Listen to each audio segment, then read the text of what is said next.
Hi dears, എല്ലാവർക്കും പുതിയ വീഡിയോയിലേക്ക് സ്വാഗതം. ഇന്നത്തെ ബ്രേക്ക്ഫാസ്റ്റ് വിശേഷങ്ങളാണ്. ബ്രേക്ക്ഫാസ്റ്റിൻ്റെ വിശേഷം മാത്രമല്ല, എല്ലാ വിശേഷങ്ങളും ഉണ്ട്. അപ്പോൾ ബ്രേക്ക്ഫാസ്റ്റ് ഉണ്ടാക്കുന്നത് ഇടിയപ്പാട്ടോ. അപ്പോൾ അതിൻ്റെ പരിപാടികളാണ്. അപ്പോൾ മാവൊക്കെ കുഴച്ച് റെഡിയാക്കിയൊക്കെ വെച്ചിട്ടുണ്ട്. പിന്നെ ഇനി ഇത് വേവിച്ചെടുത്താൽ മതി. അപ്പോൾ അതിൻ്റെ കാര്യങ്ങളൊക്കെ നടക്കുകയാണ്. പിന്നെ കറി വയ്ക്കണത് മുട്ടക്കറിയാട്ടോ. അപ്പോൾ മുട്ടയും വേവിച്ച് റെഡിയാക്കിയൊക്കെ വെച്ചിട്ടുണ്ട്. അങ്ങനെ ഇടിയപ്പമൊക്കെ പിഴിഞ്ഞുകൊണ്ടിരിക്കുകയാണ്. പിന്നെ ഇപ്പോഴാണെങ്കിൽ റേഡിയോയിൽ കേട്ടുകൊണ്ടിരിക്കുന്നത് മുഴുവൻ മഴക്കെടുതികളെ പറ്റിയാട്ടോ. ഇത്ര നാൾ നമുക്ക് ചൂടാണ്, എങ്ങനെയെങ്കിലും ഒന്ന് മഴ പെയ്താൽ മതി എന്നായിരുന്നു. മഴ പെയ്ത് തുടങ്ങിയിട്ടുള്ളൂ, അപ്പോഴത്തേനും തുടങ്ങി മഴക്കെടുതികളും റെഡ് അലർട്ടും ഓറഞ്ച് അലർട്ടും അങ്ങനെ ആകെ ബഹളം. എന്തല്ലേ, ഏത് കാലാവസ്ഥയായാലും എപ്പോഴും പ്രശ്നമാണ്. അപ്പോൾ നമ്മൾക്ക് ചില ഏരിയകളിലേക്കൊന്നും അത്ര വലിയ പ്രശ്നമില്ല. കണ്ണൂരൊക്കെ ഭയങ്കര കാറ്റും മഴയും നാശവും ഒക്കെ ഒരുപാടുണ്ടെന്നൊക്കെ റേഡിയോയിൽ പറയുന്നുണ്ട് കേട്ടോ. നമ്മുടെ ഇങ്ങോട്ടൊന്നും അത്ര കുഴപ്പമൊന്നുമില്ല.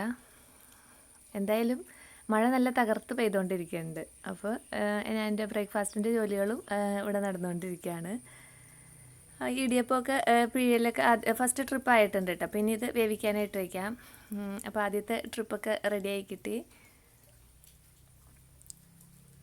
പിന്നെ അതൊക്കെ വേവിച്ചെടുത്തിട്ടുണ്ട് കേട്ടോ.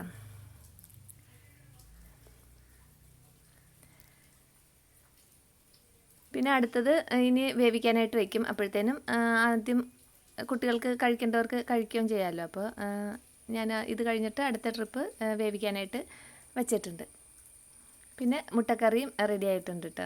ഇപ്പോൾ കുട്ടികളൊക്കെ വീട്ടിലുള്ളത് കൊണ്ട് തന്നെ വേഗം വേഗം വിശക്കൂല്ലേ. മഴയും കൂടി പെയ്താൽ നോക്കും വേണ്ട, എപ്പോഴും വിശപ്പ് തന്നെയായിരിക്കും. അപ്പോൾ വേറെ എങ്ങും പോകാനും കളിക്കാനും ഒന്നിനും പറ്റണില്ലല്ലോ. ഒരു അകത്ത് തന്നെ ഇങ്ങനെ ഇരിക്കല്ലേ.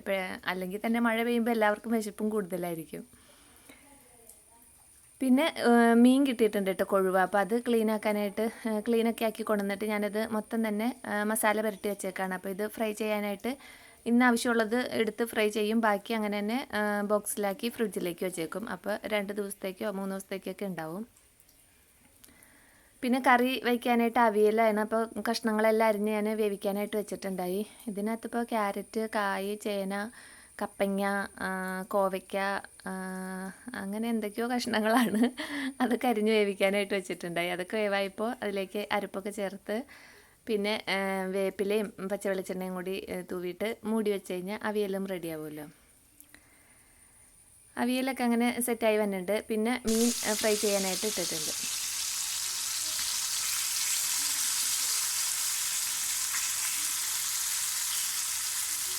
അപ്പോൾ ഞാൻ ഈ അടുപ്പിൽ വെച്ചിട്ട് മീൻ ഫ്രൈ ചെയ്യാറില്ല കേട്ടോ. അപ്പുറത്തെ അടുപ്പിലാണ് ചെയ്യാറ്. അപ്പോൾ അവിടെ ഗ്യാസ് തീർന്നു പോയിട്ടുണ്ട്. അപ്പോൾ അതുകൊണ്ടാണ് ഇപ്പോൾ ഇവിടെ കൊണ്ടുപോയി വെച്ചത്. ഇവിടെ മീൻ ഫ്രൈ ചെയ്ത് കഴിഞ്ഞാൽ ഈ അടുപ്പിൻ്റെ ചുറ്റിനും ആകെ ഈ അടുപ്പിന് വലിപ്പം കൂടുതലുമാണ്. എല്ലായിടത്തേക്കും അത് അങ്ങോട്ട് തെറിക്കുകയും ചെയ്യും കേട്ടോ. അപ്പോൾ മൊത്തം അത് ക്ലീൻ ചെയ്യൽ നല്ലൊരു പണിയാണ്. ഇനിയിപ്പോൾ ഇന്നാണെങ്കിൽ വെള്ളിയാഴ്ച ആയിട്ടുള്ളൂ. ഇനി അടുത്ത വ്യാഴാഴ്ച ആയാലേ ഗ്യാസും കിട്ടുള്ളൂ. പിന്നെ ഇതുണ്ടോ,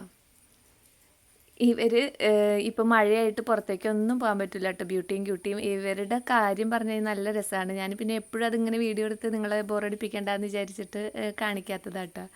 ഇതുങ്ങൾ ശരിക്കും മനുഷ്യ കുഞ്ഞുങ്ങളെ പോലെ തന്നെയാണ്. ഞാൻ എപ്പോഴും ഓർക്കൂട്ടെയും രാവിലെ തന്നെ നമ്മൾ കുഞ്ഞുങ്ങൾക്ക് ഫുഡൊക്കെ കൊടുത്ത് അതുങ്ങളെ കുളിപ്പിച്ച് കണ്ണൊക്കെ എഴുതി കിടത്തി കഴിഞ്ഞാൽ കുറേ സമയം അവർ കിടന്ന് ഉറങ്ങുമല്ലോ. അപ്പോൾ അതുപോലെ തന്നെയാട്ടോ ഇവർക്ക് രാവിലെ നല്ലൊരു ഉറക്കമാണ്. അത് കഴിഞ്ഞ് ഉച്ചയ്ക്ക് ഭക്ഷണം കഴിച്ച് കഴിഞ്ഞാൽ പിന്നെയും ഉറക്കം. വൈകുന്നേരം കളിയും ചിരിയും ബഹളം. രാത്രി ആയി കഴിഞ്ഞാൽ നമ്മളുടെ ഒപ്പം വന്ന് അവർ നമ്മളെപ്പോലെ തന്നെ നല്ല സ്നേഹമാട്ടോ. നമ്മൾ അങ്ങോട്ട് സ്നേഹിച്ച് കഴിഞ്ഞാൽ അതിൻ്റെ ഇരട്ടി തിരിച്ച് ഇങ്ങോട്ടും സ്നേഹിക്കും. നമ്മുടെ മടിയിലൊക്കെയാണ് ഇപ്പോൾ കയറി കിടക്കണത്. ഇപ്പോൾ വീഡിയോ എടുക്കണതൊന്നും ക്യൂട്ടിക്ക് ഒരു പ്രശ്നമല്ല കേട്ടോ. അവൾ അങ്ങനെ നിന്നൊക്കെ തരും. ഇപ്പോൾ ഇത് കണ്ടിട്ട് അടുത്ത ആൾ താഴെ നിൽപ്പുണ്ട് കേട്ടോ. സഹിക്കണില്ല. അവളങ്ങോട്ട് ഇറങ്ങേണ്ട താമസം. ഈ സാമ്രാജ്യം മുഴുവൻ എൻ്റെയാണെന്ന് പറഞ്ഞിട്ട് കയറി കിടക്കണേയാണ് കാണുന്നത്. എന്താ കിടത്തുന്ന നോക്കി, ആകെ വലിയ മനുഷ്യ കുഞ്ഞുങ്ങൾ കിടക്കും പോലെ കൈയും കാലൊക്കെ നീട്ടി പരത്തി പല പോസിലാട്ടോ ഇവളുടെ കിടപ്പ്. അപ്പോൾ ക്യൂട്ടീനെ മാത്രം നമ്മളങ്ങനെ സ്നേഹിച്ചുകൊണ്ടിരിക്കുന്നത് ബ്യൂട്ടിക്ക് സഹിക്കില്ല. അപ്പോൾ അവൾ മാറുമ്പോൾ തന്നെ ഇവളും കയറും. അത് കഴിഞ്ഞിട്ട് ഇവള് പോയിട്ട് അവളെ നക്കി അവളെയും സ്നേഹിച്ച് പുന്നാരിച്ചൊക്കെ ഇരിക്കും കേട്ടോ. കാണാൻ നല്ല രസമാണ്. ഇതുങ്ങളെ കണ്ടുകൊണ്ടിരുന്ന് കഴിഞ്ഞാൽ നേരം പോണതേ അറിയില്ല. രണ്ടും കൂടി അങ്ങോട്ടും ഇങ്ങോട്ടും പുന്നായിരിക്കും. അത് കഴിഞ്ഞ് കുറേ നേരം കഴിയുമ്പോൾ നല്ല കടിയാവും. ഓട്ടവും ബഹളവും നല്ല രസമാണ് ഇവരുടെ കാര്യം പറഞ്ഞു കഴിഞ്ഞാൽ. അപ്പം ഞാനവിടെ കുറച്ച് സമയം ഇരുന്ന സമയത്ത് എൻ്റെ മടിയിൽ കയറിയ രംഗമാണത്. പിന്നെ ഞാനവിടെ നിന്ന് എണീറ്റൊക്കെ പോയിട്ടുണ്ടായി. പിന്നെ ഇതിപ്പോൾ വൈകുന്നേരം ചായ ഇട്ടതാട്ടോ. അപ്പോൾ കേക്ക് വാങ്ങിയിട്ടുണ്ടായി. അപ്പോൾ അതും കട്ട് ചെയ്തിട്ടുണ്ട്, ചായയും ഉണ്ടാക്കിയിട്ടുണ്ട്. പിന്നെ ഇപ്പോഴാണെങ്കിൽ വലിയൊരു ജോലിക്ക് ആശ്വാസമാണ്. ഇപ്പോൾ വൈകുന്നേരം ചായ കൂടി കഴിഞ്ഞിട്ട് പിന്നെ ചെടി നനയ്ക്കാനായിട്ട് പോകേണ്ട ആവശ്യമില്ലല്ലോ. അതൊരു വലിയ ജോലിയായിരുന്നു കേട്ടോ. ഈ ടെറസിൻ്റെ മുകളിലൊക്കെ പോയി നനച്ചിട്ട് ഇറങ്ങി വരുമ്പോഴത്തേനും നല്ലൊരു അധ്വാനം കഴിഞ്ഞ ഫീലാണ്. ഇപ്പോൾ പിന്നെ ഇനി കുറച്ച് മഴക്കാലമായതുകൊണ്ട് ആ ഒരു ജോലി കുറഞ്ഞിട്ടിട്ടുണ്ട്. അപ്പോൾ ഇന്നത്തെ